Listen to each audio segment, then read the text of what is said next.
नमस्कार प्रेक्षकांनो, स्टार प्रवाहावरील तू ही रे माझा मितवा या मालिकेच्या आगामी भागात आपण पाहणार आहोत की राजेशच्या पायाभोवती ईश्वरी आणि अर्णव राखेचे रिंगण ओढतात आणि बोलतात, आता तुझ्या जीवनाची देखील आम्ही अशीच राख रांगोळी करणार आहोत.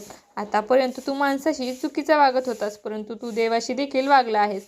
देवाच्या पादुका चोरून तू देवाशी वैर पत्करला आहेस. तो देवच तुला शिक्षा करणार आहे. आणि अर्णव देखील बोलतो, आता तुझा शेवट आलेला आहे आणि तू आता हरण्याची सवय लागून घे, कारण तुझ्यासमोर आता हे अर्णव आणि ईश्वरी आहेत. असे बोलून अर्णव ईश्वरी दोघेही एकमेकांचे हात पकडतात आणि ईश्वरी बोलते, आता तू आमच्याबरोबर कधीही टिकणार नाहीस, तू आम्हाला कधीच हरू शकणार नाहीस. असे बोलून दोघेही तिथून निघून जातात आणि राजेशला अतिशय राग आलेला असतो आणि तो ते रिंगण पुसून टाकतो आणि बोलतो, राख रांगोळी तर मीच तुमच्या जीवनाची करणार आहे. आता फक्त योग्य संधीची मी वाट बघत आहे.